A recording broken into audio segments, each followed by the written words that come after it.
জামাতে ইসলামী হিন্দের সারা দেশব্যাপী প্রতিবেশীর অধিকার থিমের উপর প্রচারাভিযান শুরু হচ্ছে 21শে নভেম্বর থেকে 30শে নভেম্বর পর্যন্ত চলবে।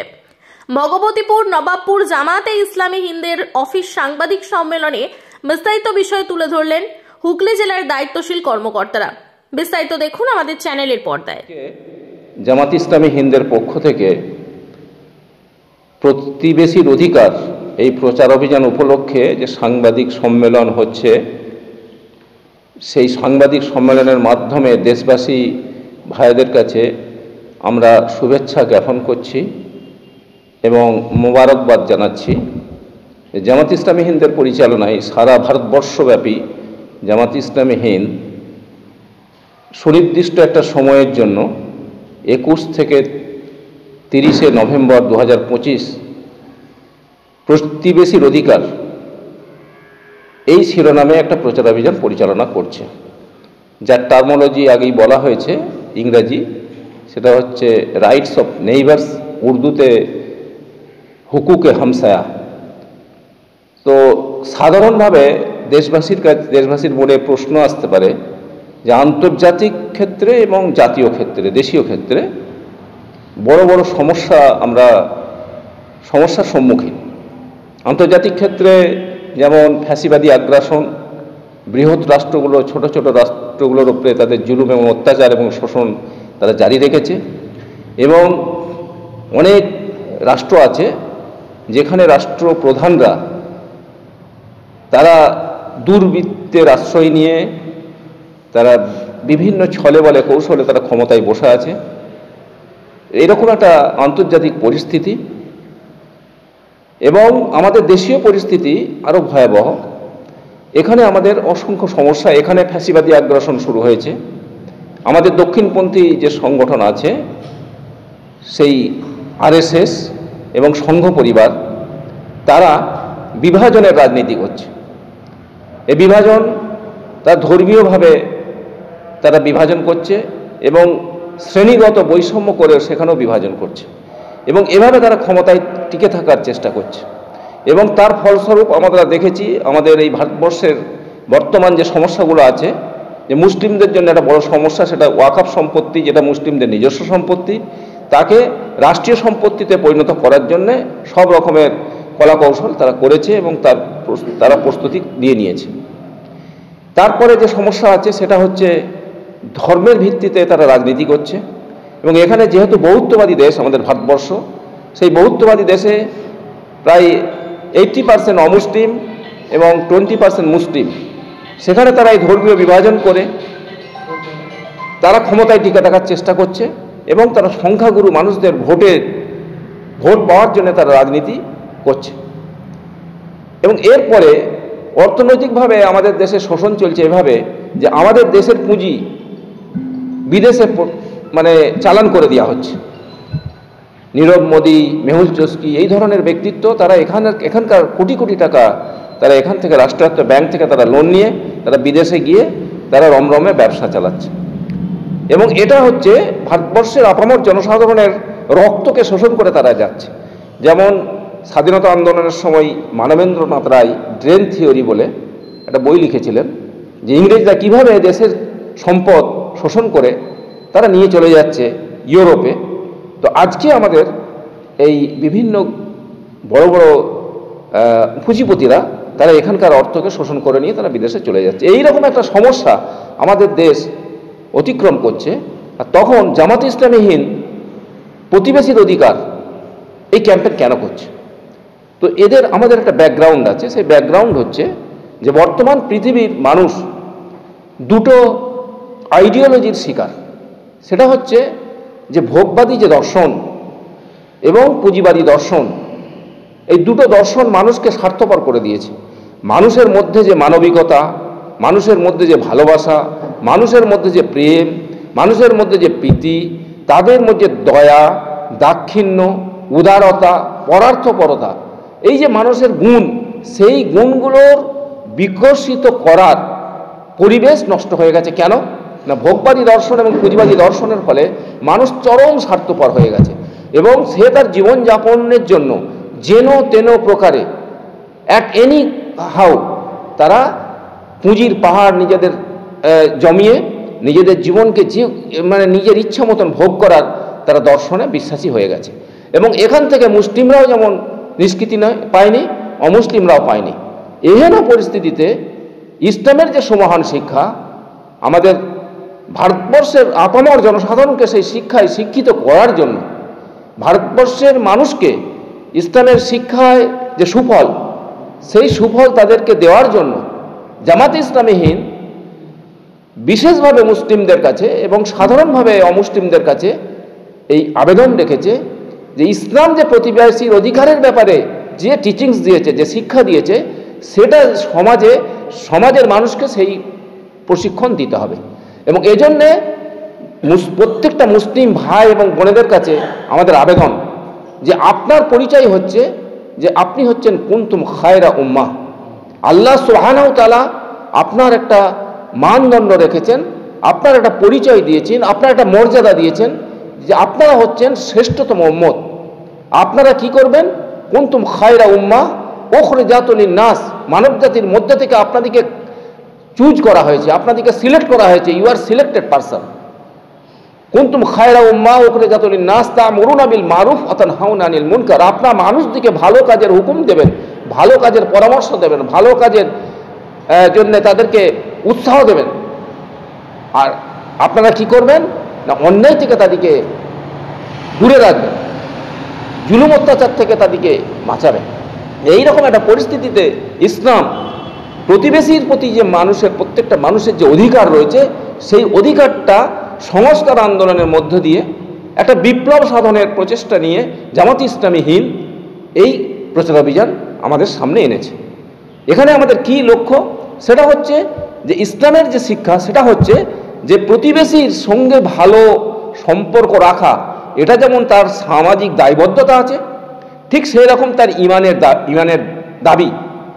একটা মানুষ পরিপূর্ণ মুসলিম হতে পারবে না যদি সে প্রতিবেশীর সঙ্গে ভালো ব্যবহার না করে, প্রতিবেশীর সঙ্গে আচরণ না করে। এ ব্যাপারে হযরত মুহাম্মদ সাল্লাল্লাহু আলাইহি ওয়াসাল্লামের যে অমীয় বাণী, হযরত মুহাম্মদ সাল্লাল্লাহু আলাইহি ওয়াসাল্লাম বলছেন, সেই ব্যক্তি মুমিন নয়, আল্লাহর কসম সে ব্যক্তি মুমিন নয়, আল্লাহর কসম সে ব্যক্তি মুমিন নয়। অডিয়েন্স থেকে প্রশ্ন করা হলো, সাহাবায়ে কেরামরা প্রশ্ন করলেন, কোন ব্যক্তি? হযরত মুহাম্মদ সাল্লাল্লাহু আলাইহি ওয়াসাল্লাম বললেন, যে ব্যক্তির অত্যাচার এবং জুলুম থেকে, তার দৌরাত্ম্য থেকে তার প্রতিবেশী নিরাপদ নয়। তাহলে এখানে আমার ইমানি দায়িত্ব হচ্ছে যে আমার প্রতিবেশীর সঙ্গে ভালো ব্যবহার করতে হবে। এবং এখানে শুধু এটা ধর্মীয় ব্যাপার নয়, বরং এটা একটা সামাজিক দায়বদ্ধতা। এবং এরপরে আমাদেরকে বলা হচ্ছে, হযরত মুহাম্মদ সাল্লাল্লাহু আলাইহি ওয়াসাল্লাম বলছেন যে সেই ব্যক্তি মুমিন নয়, সেই ব্যক্তি মুমিন নয়, সেই ব্যক্তি মুমিন নয় যে পেট পুরে খেয়ে শুয়ে পড়লো, অথচ প্রতিবেশী অভুক্ত থাকলো, তার খবর পর্যন্ত নিল না। তাহলে এখানে যে টিচিংস, যে আমার প্রতিবেশী সঙ্গে আমি কীরকম ব্যবহার করব, এখানে ইসলাম শিক্ষা দেয় যে আমি আমার পরিবারের মানুষদের সঙ্গে যে ব্যবহারটা করব, আমার প্রতিবেশীর সঙ্গে সে ব্যবহার করব। কেন না, আমাদের একটা আইডিওলজি আছে, ইসলামের একটা আইডিওলজি আছে। আইডিওলজি হচ্ছে যে প্রত্যেকটা মানুষ আদমের সন্তান। হযরত আদম আলাইহিস সালাম, যাকে আমরা বাবা আদম বলি, এবং মা হাওয়া, সেই বাবা আদম এবং মা হাওয়ার সন্তান সারা পৃথিবীর মানুষ। সে আমার পাশে যে বাস করছে, এই যে আমার পাশে বাস করছে, সে হচ্ছে আমার প্রতিবেশী। এবং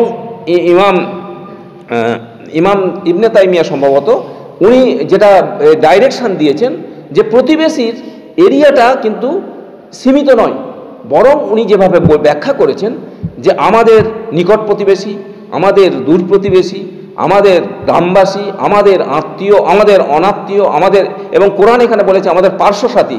তার মানে আমরা যেমন আজকে 1 ঘন্টা এখানে অবস্থান করব কি 2 ঘন্টা অবস্থান করব, তাহলে আমরা প্রত্যেকের হক, আমাদের অধিকার আদায় করব।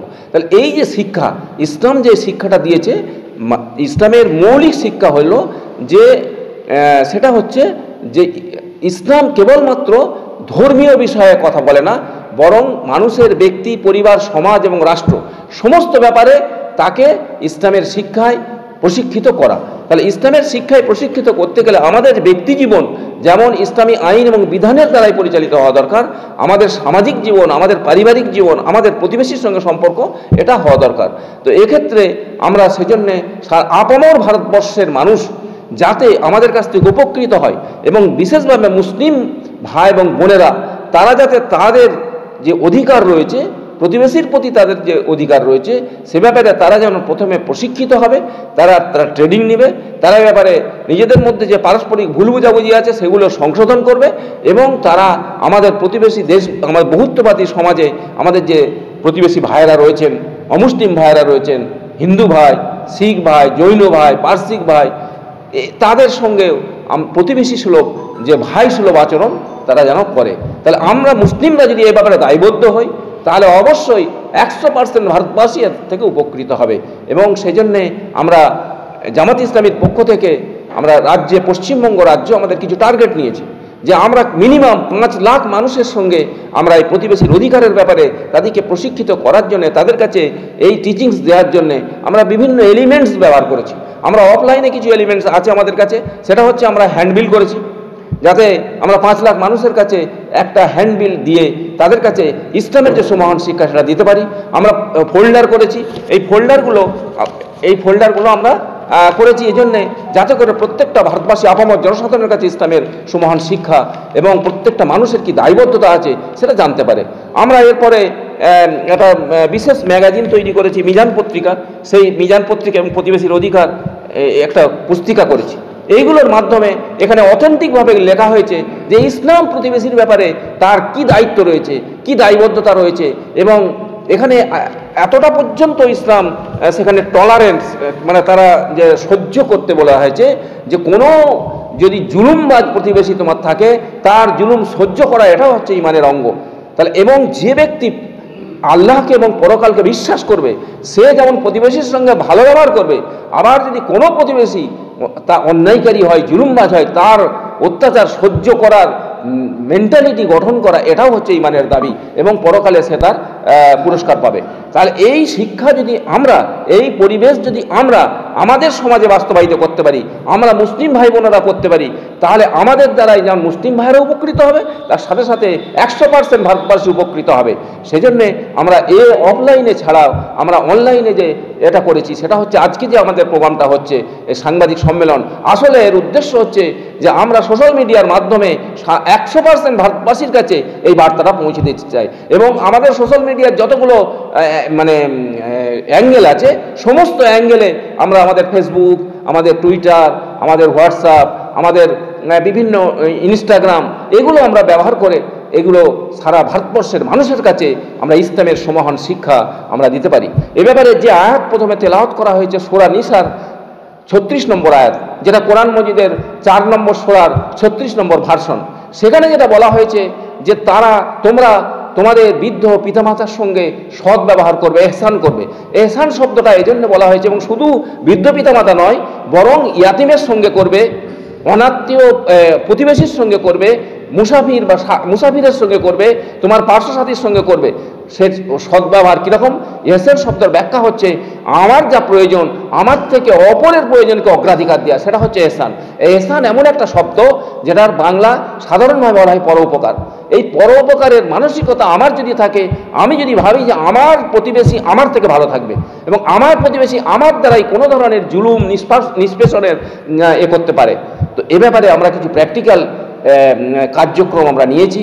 যারা জামাতের কর্মী, যারা জামাতের শোভনাধ্যায়ী, যারা জামাতের সমর্থক এবং যারা ইসলামপন্থী, যারা ইসলামকে ভালোবাসে, তাদের সকলের কাছে আমার আবেদন যে এখানে আমাদের প্রাথমিক কাজ হবে, আজকে আমার প্রতিবেশীর সঙ্গে আমার যদি অতীতে কোনো ঝগড়া হয়ে থাকে, আমার যদি মনোমালিন্য হয়ে থাকে, কোনো বিষয় নিয়ে ভুল বোঝাবুঝি হয়ে থাকে, তাহলে সেটাকে আগে আমাদেরকে সেটাকে তাকে শেষ করে দিতে হবে, মিটিয়ে দিতে হবে, তার সঙ্গে মোকাবেলা করে নিতে হবে, তার সঙ্গে সহমর্মিতার করে নিতে হবে।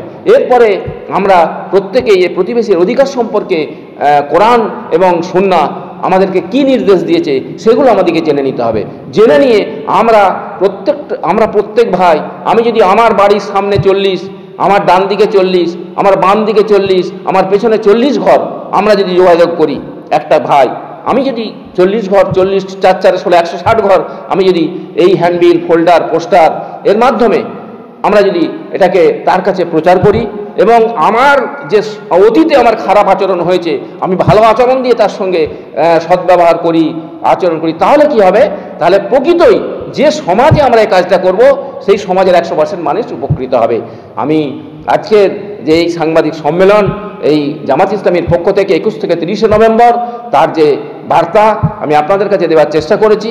এরপরে আমাদের যে আমাদেরকে যে হ্যান্ডসগুলো রয়েছে, আমাদের হ্যান্ডবিল, ফোল্ডার, পোস্টার, এগুলোর মাধ্যমে আমরা ব্যাপকভাবে প্রচার চালিয়ে আমরা সমাজের সমস্ত মানুষের কাছে আমরা এটা প্রচার করব এবং 100% মানুষ যাতে উপকৃত হতে পারে তার জন্য আমরা সর্বাত্মক প্রচেষ্টা করব।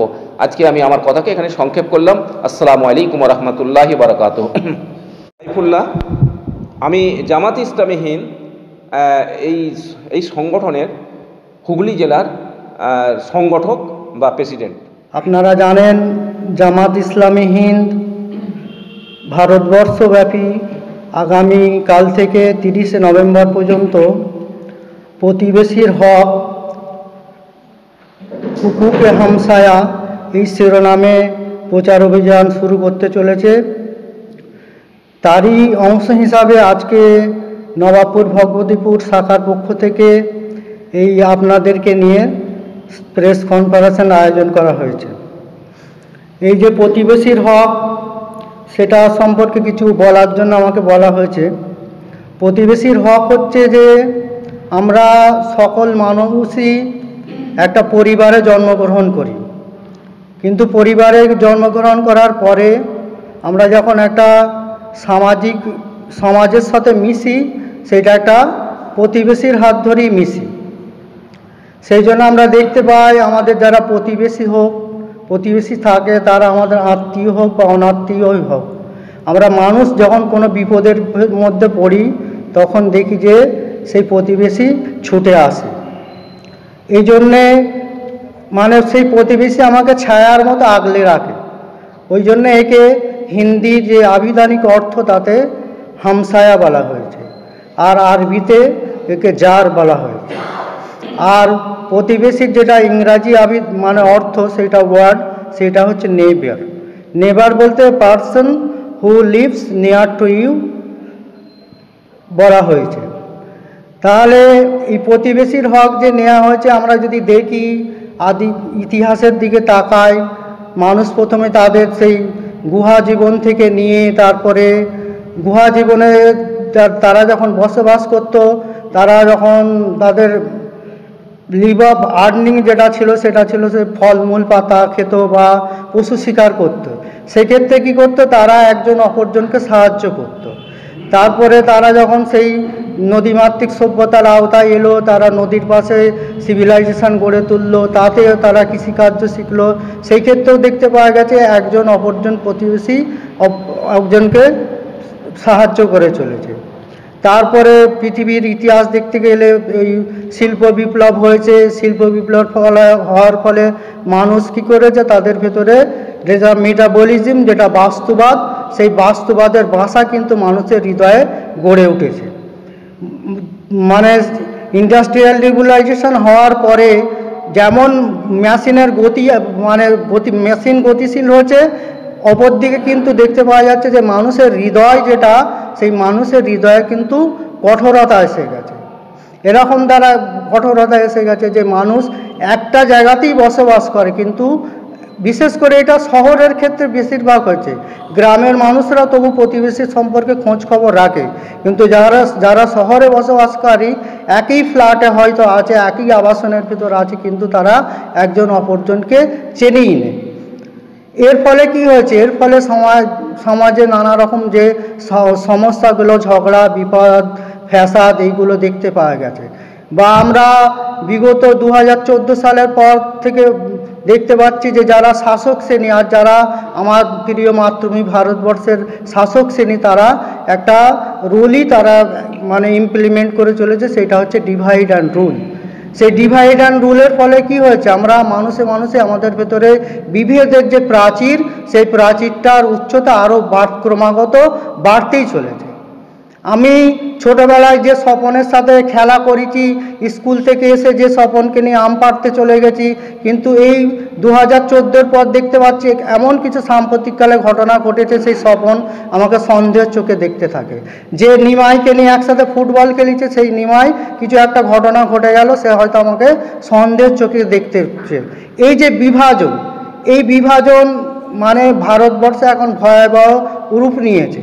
এই ভয়াবহ রূপ নেওয়ার ফলেই জামাতের যারা থিঙ্ক ট্যাঙ্ক আছে, আমাদের কেন্দ্রীয় মজলিসে শোরার যারা মানে প্রতিনিধি আছে, তারা এই চিন্তা নিয়ে এই বিষাক্ত পরিবেশকে পরিবর্তন করার জন্যই আজ এই হুকুকে হামসায়া বা প্রতিবেশীর হক এই শিরোনামে প্রচার অভিযান আগামী 21 তারিখ থেকে নিয়ে 30শে নভেম্বর পর্যন্ত চলবে।